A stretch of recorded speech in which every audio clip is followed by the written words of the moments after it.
I'm very much looking forward to this video because today's topic is both quite juicy but also highly educational. And the inspiration for today's topic was coming from a Harvard Business Review article that I was reading. The article is called How Consultants Project Expertise and Learn at the Same Time. I will link the article in the video description. I do think it is quite insightful and it pretty much asks the question, are all consultants con men? Are they sincere? What tactics do they apply to potentially create an impression from the client that is not accurate? And as an introduction to the topic, I want to read out to you one paragraph of the article. The challenge with effective consulting is that it depends on in-depth situational knowledge that consultants simply can't have when they start an assignment. What's more, they may not yet be completely clear on what the client, who's paying top dollars and expects results immediately, really wants. So consultants must rapidly and discreetly gain knowledge of the client's business while simultaneously giving an impression of competence and self-confidence. We call this channel learning credibility tension. And this is indeed a challenge that you almost always face as a consultant if you start on a new project. Because on the one hand, the client expects you to be super competent, highly knowledgeable on a topic from day one, from the very first day you set foot at the client's office. But on the other hand, you might be young, you might come fresh out of university. Maybe you did a similar project in the past. For sure, you do not know in detail the client's current processes. So how can you be perceived as credible and confident by the client if actually you are not? If actually you might need a couple of weeks, a couple of months to get up to speed, to really get all the knowledge and learnings that you need to really come to a great and valuable recommendation for the client. So this is the topic we're going to talk about today. So welcome to another coffee break here on my channel Firm Learning. My name is Heinrich. I'm a former strategy consultant and I want to help you to become successful in the first years of your career. Now, before we jump into this, I know that this topic is a little bit controversial. And after watching this video, some of you might really indeed think that consulting is a con man job. This is not really what I want to say here with this video. This is not my position. And I also want to open with a little disclaimer that all the things that I will talk about now are, to my knowledge, not officially endorsed by any large consulting firm, for sure not by the employers that I worked for in the past. And these things are also not part of any official training curriculums of any of these large consulting firms that I'm aware of. This is rather practical, street smartness type of knowledge, type of tips that you will pick up by doing this job over time. So let's start by putting ourselves into the shoes of a consultant. You're sitting at the client in your first 1 or 2 weeks of the project and you need to learn more. You need to learn more about the client's business, the client's industry, what exactly the problem is that you need to solve, how the client's processes work,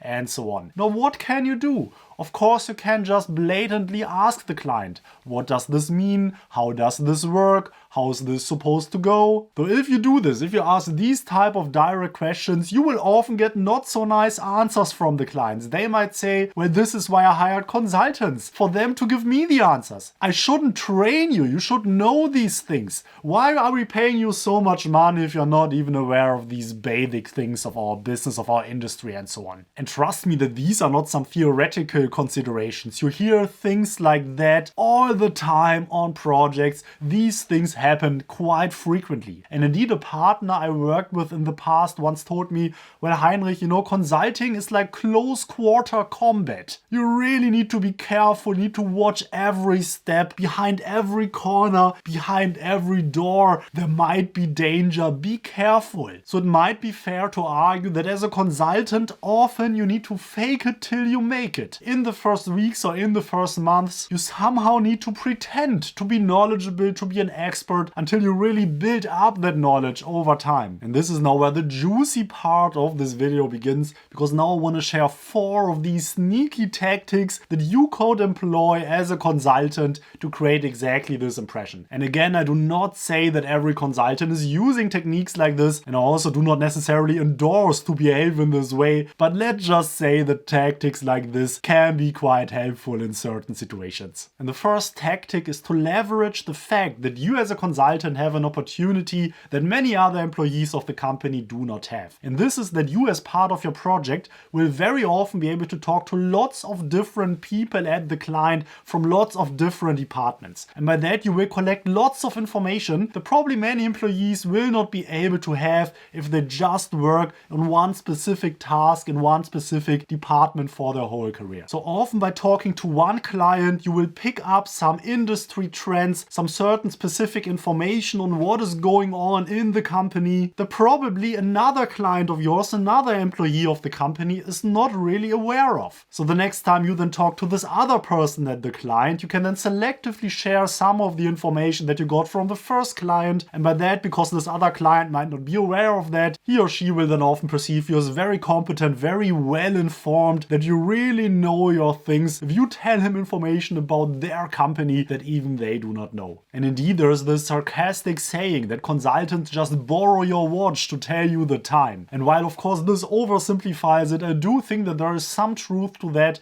in the sense that this works up to the highest levels. Often after a project in the end, then if you really present your final results to the board, to the C-level, in your recommendation, it will not be unusual that at least some of the recommendations that you make will be ideas that you more or less directly derive from information that you got from other people working in the organization, from people really working in the machine room that just shared some ideas with you on what the company needs to do to improve. And to now not digress too far from the topic of this video, I do not want to debate the merits of this. I do think though that there is an argument to be made that even if consultants do that, there still can be a significant value add in the way that consultants do this. But again, let's maybe park this for another video. The second sneaky tactic that I want to talk about today is just how you frame your information, and specifically to frame information that you have as your very own experiences. So let's imagine that you indeed do some research on the client, on the industry before you start the project, and you maybe read a book or a report about specific things. Maybe you even talk to some experts, some other people, some senior partners. So you do know some things about the topic that now you need to work on. But of course the problem here is if you're having a debate with a client and you want to share some pieces of information and you just say, oh yeah, I read this in a book or I read this in a report. Of course, this will often not be very convincing. This will not really portray you as a big expert on a certain topic.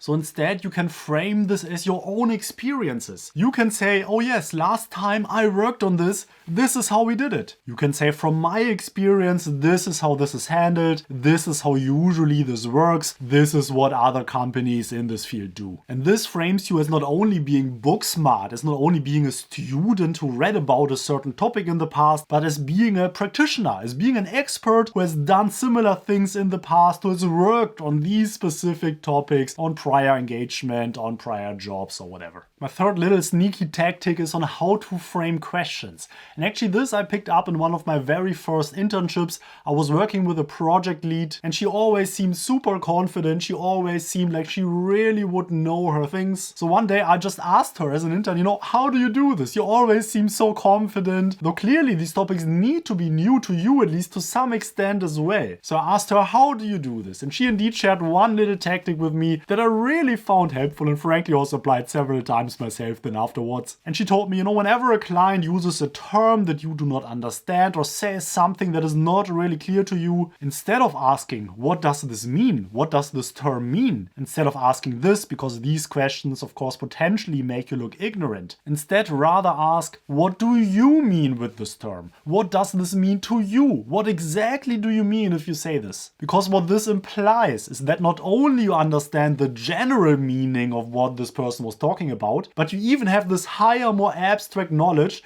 that you are aware that not everybody in every company is using this term in the very same way. So now you want to know specifically how this client at this company is using this. So you completely turn around the frame from you having no idea at all about what this person is talking about to you really completely understanding this, but now you really want to understand how exactly this is meant, this is to be understood, and this company, for this client, for this person. So the fourth tactic is maybe the most sneaky one, and I even asked myself whether I should include it, but I want to be open and transparent with you because I do know that some people do this, but reflect on this for yourself and only use at your own discretion. And this tactic can help you to be perceived as intelligent. Of course, the client, when he or she hires consultants, especially when the client hires MBB consultants, where everybody knows what the fees are for these type of professionals, they expect to work with highly intelligent people. And so of course it might help you if you are indeed perceived to be intelligent.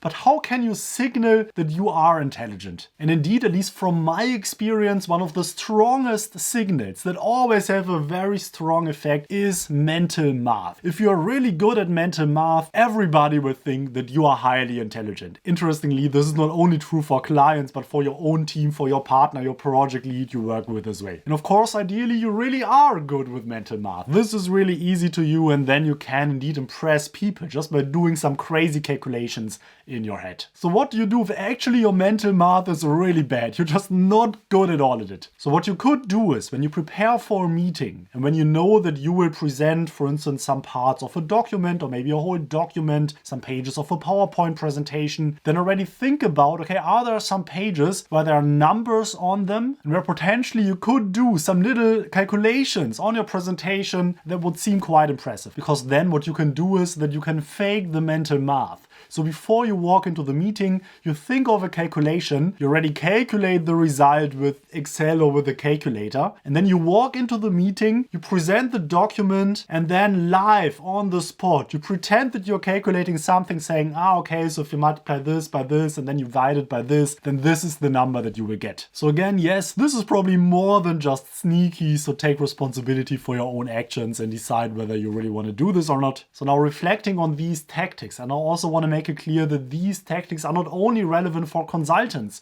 but also for temporary workers, for freelancers, for other professional advisors. These are just things that are to some extent necessary to bridge the so-called learning credibility tension that the article is describing, to bridge this tension. That from the very beginning you just need to be perceived as credible if you want to succeed in your job, but at the same time you also need the time to get some learning from the client to really get up to speed and really understand what this whole project is all supposed to be about. So I'd really love to hear your perspective on this topic. How do you see this? Did you already apply similar strategies? What is your experience with this? As you know, I will do my very best to answer every single comment that you write. And yes, every comment that you do write also helps me with the YouTube algorithm. If you want to continue your learning journey with this channel From Learning, check out my other video on how consultants solve tough problems for their clients. I will link the video somewhere above here. Trust it will be worth it. Check it out. And if you took any value at all out of this video, please hit the like button for the YouTube algorithm and also hit the subscribe button to stay up to date on all my content. I release new videos every single Saturday. Also have an Instagram, my handle is Firm Learning, so follow me there to see even more from me. And indeed I also have a Firm Learning newsletter, sign up link in the video description. And I want to end by saying thank you to all the members of this channel. You're really making a big contribution to the cause of this channel.